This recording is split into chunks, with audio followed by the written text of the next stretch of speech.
থেকে বাংলাদেশ প্রাথমিক বিশ্ববিদ্যালয় খোলাকে বাদ দেওয়ার আন্দোলনে বাংলাদেশ আন্তঃবিশ্ববিদ্যালয় অফিসার্স অ্যাসোসিয়েশন কর্তৃক আয়োজিত আজকের এই মানববন্ধন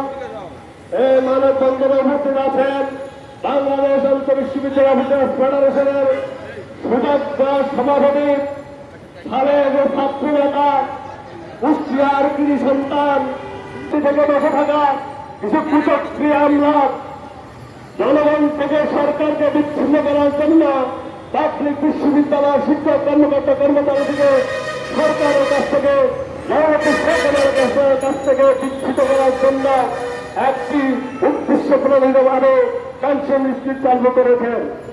আমি আপনাদের উদ্দেশ্যে বলতে চাই, আপনাদের সব উদ্দেশ্য কখনো বাস্তবায়িত হবে না।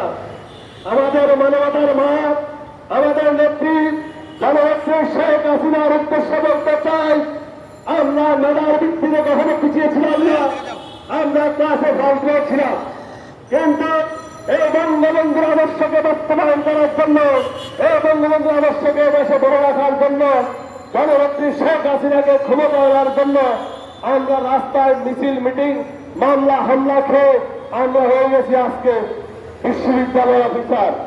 আপনারা হয়েছেন, আমরা যখন মিছিল করেছি তখন আপনারা প্রস্তুত নিয়ে লেখাপড়া করেছেন, আপনারা মেধাবী হয়েছেন, এখন আপনারা বড় আমলা হয়েছেন।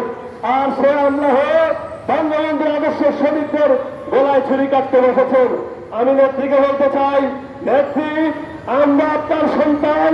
এই সারা বাংলাদেশের 17,000 কর্মকর্তা এবং 7 মিলিয়ন 50,000 শিক্ষক কর্মকর্তা কর্মচারী সব আপনার লোক, স্বাধীনতার সপক্ষের লোক।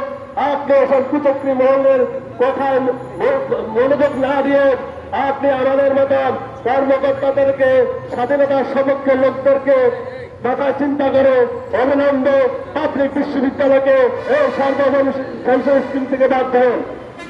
শুধু তাই নয়, আপনারা জানেন ওডিসি কিছুদিন আগে অভিন্ন নীতি বানিয়ে একটি কালো আইন আবার রচনা করতে পেরেছেন।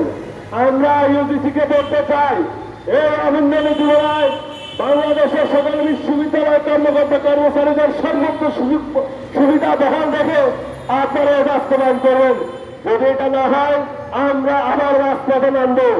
আমরা মেধার সৃষ্টি করার কারিগর। আজকে আপনারা আমলা হয়েছেন, এই বিশ্ববিদ্যালয় থেকে পাশ করে এসেছেন।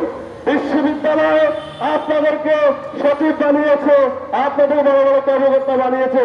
সুতরাং বিশ্ববিদ্যালয় যদি বন্ধ হয়ে যায় আপনাদের মতো অনেক মেধাবীরা রাস্তায় রাস্তায় হাঁটতে হবে। সো আপনাদেরকে বলতে চাই, এই বিশ্ববিদ্যালয় কর্মকর্তাদেরকে আপনারা ঘুমন্ত অবস্থা থেকে জাগ্রত করবেন না, তাহলে বাংলাদেশের একটা অচলাবস্থা সৃষ্টি হবে। সর্বশেষে আমি আজকের এই মানববন্ধনে সকলকে উপস্থিত হওয়ার জন্য ধন্যবাদ।